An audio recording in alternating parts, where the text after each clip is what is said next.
oya ku bagabo n'abagore b'abanyapolitiki mu Rwanda. Yego kuri Perezida Kagame ku bushake bwe n'imbaraga mu bijyanye n'iterambere mu bukungu n'ikoranabuhanga.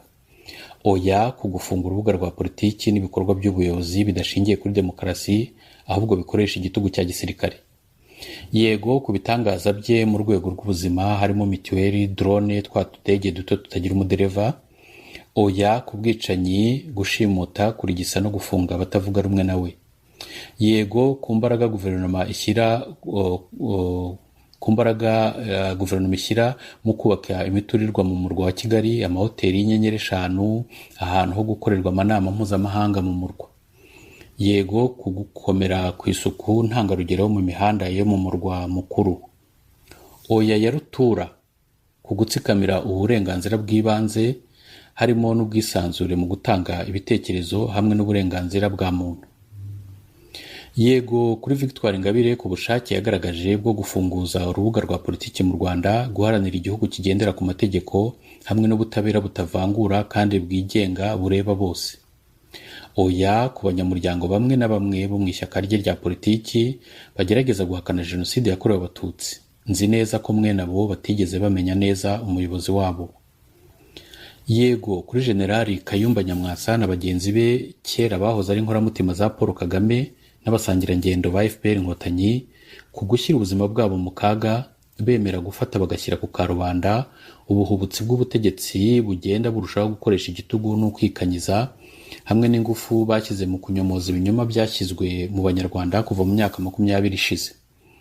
Oya ku bushake butarajya ahagaragara bwo guhindura ibintu ku ngufu.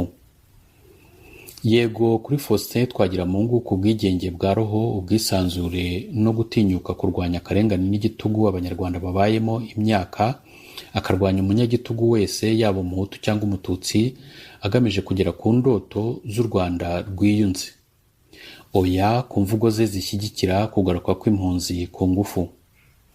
Yego kuri Padiri Nahimana ku bikorwa bye bya politiki, uguhirimbanira ubwisanzure n'ukuri bye mu gihugu nsanga bifite ishingiro kandi bidahabanye n'ubusaserdoti. Yego kuri Diane Rwigara ku butwari bwe bwo kwamagana akarengane no guhonyora uburenganzira bwa muntu bikorwa na FPR n'ubutegetsi bwayo. Oya ku bitekerezo bye byo kumva ko Imana izihorera. Ntekereza ko Imana itakihorera kuva Yezu yaza. Imana yifatanya natwe mu kababaro, irababarira, igahoza, ikadukiza kandi ikadukomeza. Iyaba byashobokaga ngo itwigishe natwe izo ndangagaciro. Niba twifuza amahoro arambye ku bana bacu n'abuzukuru bacu, tugomba kurwanya tudacika intege umuco wo kwihorera, tukawusimbuza umuco wo kubabarira n'ubwiyunge. Yego kuri FDLR no ku Banyarwanda bose aho bari hirya no hino ku isi ku bushake bwabo bwo gutaha mu gihugu. Oya ku byo bagerageza mu gushaka gutaha ku ngufu. Yego kuri societe civile mu ruhare rwayo mu kubaka igihugu nyuma ya jenoside. Oya ku gupfukama kwayo kuri guverinoma no ku mashyaka ya politiki. Oya ku miryango nyarwanda itegamiye kuri leta n'imiryango mpuzamahanga ikorera mu Rwanda mu gufunga amaso imbere y'ibikorwa bihonyora uburenganzira bwa muntu n'ubwisanzure bw'ibanze bw'abantu n'imiryango bikomeje guhonyorwa n'ubutegetsi. Indoto yanjye ikomeye nuko umunsi umwe abagabo n'abagore b'abanyapolitiki b'Abanyarwanda bemewe n'abatemewe hamwe n'abandi bafatanyabikorwa bose bo mu miryango ya societe civile nyarwanda ab'imbere mu gihugu n'abo hanze yacyo bazicara hamwe i Kigali nta bwoba cyangwa gukangishwa, gufungwa no kwicwa, bafite ibitekerezo bitandukanye birumvikana, ariko cyane cyane ubushake busangiwe bwo gushaka no kubonera hamwe uburyo bagira u Rwanda rufite ubumuntu kandi rusendereye amahoro. Mpari cyangwa ntahari, ndifuza ko fondasiyo yanjye yazagira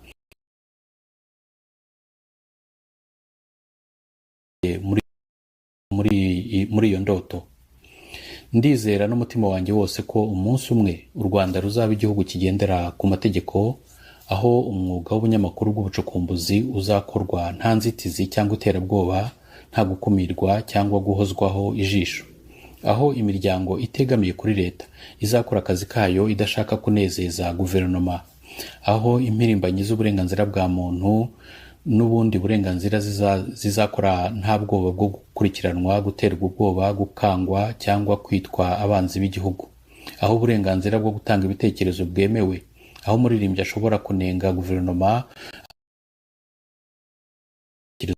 nta bwoba bwo gushimutwa, kwicwa cyangwa gufungwa. Igihugu aho kwigaragambya kuri guverinoma ari uburenganzira bw'ibanze. Ndifuza ko umunsi umwe u Rwanda ruzaba ahantu buri muturage yumva ko ubuzima bw'umuntu ari cyo kintu gifite agaciro kuruta ibindi byose ku isi. Niba urupfu twahereje ikiganza mu gihe cya Jenoside rwaradusigiye isomo ry'ingenzi, iryo somo ryagombye kuba kubaha ubuzima, kandi icyihutirwa abayobozi bacu bagombye gukora ni ukubungabunga ubwisanzure n'uburenganzira bwa muntu. Nk'uko nabiririmbye muri Hataka Nyiribukozwemo, indirimbo